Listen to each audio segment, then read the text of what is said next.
Hope you've had a pleasant weekend. Tonight we have a story that is likely going to send shockwaves through the medical community of our city. Allegations of possible fraud in a multi-million-dollar drug research project. Investigations are underway to find out what's going on in the laboratories of some of Houston's biggest hospitals. But one particular hospital is especially worried. Our 13 Undercover unit has been investigating. Tonight, Wayne Dolcefino joins us with the first of a series of exclusive reports. Wayne? Yeah, my never end, Bob. This is a city that considers medical research one of its showcases around the world. So the story we'll begin to tell you tonight certainly won't be welcome in some circles.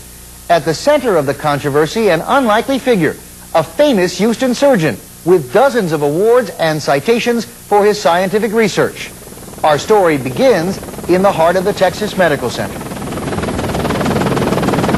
It's home for some of the most amazing scientific research into what ails us and what eventually can kill us. One of the biggest killers, arteriosclerosis. The buildup of cholesterol in our arteries. It can eventually cut off the flow of blood to the heart. If we were able to find a way of preventing this or even reversing it, it certainly would be a major breakthrough. There's no question about that. Dr. Dudrick. Enter Dr. Stanley Dudrick, the world-famous Houston surgeon who claims he's found the way. We're talking about the leading cause of death in this nation. 500,000 people die every year. I know that atherosclerosis is reversible.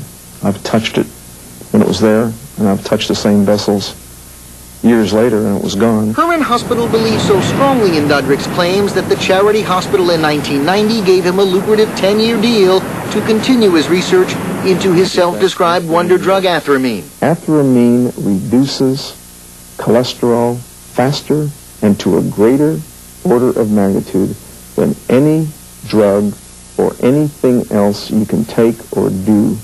There was a $15 million contract, the title surgeon-in-chief, and this entire 6th floor of the hospital for the further tests required by the government's Food and Drug Administration. If the Aphrmine was a product that really worked, it would have been one of the finest things for Herman and Texas Medical Center in the United States, but it was a big risk. It's a financial risk that Herman Hospital officials may now deeply regret taking.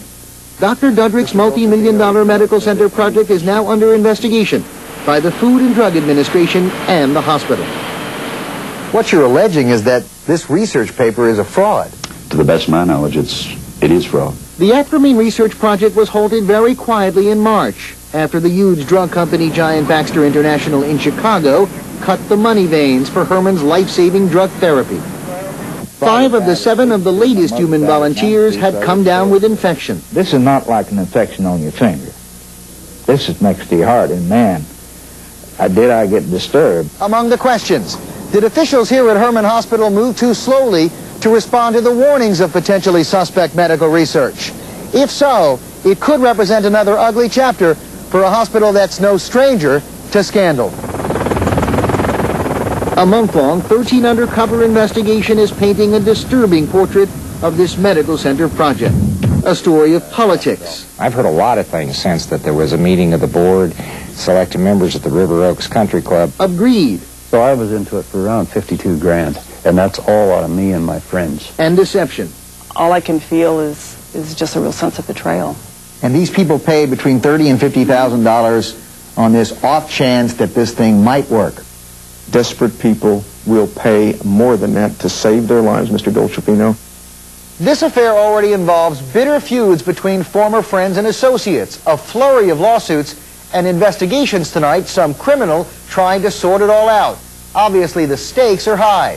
We've crisscrossed the country in recent weeks conducting our own investigation. What we've discovered beginning tomorrow night, Bob and Minerva, on Eyewitness News at 6. Should be an interesting week of reports. Look forward to it. Thank you, Wayne. Thanks, Wayne.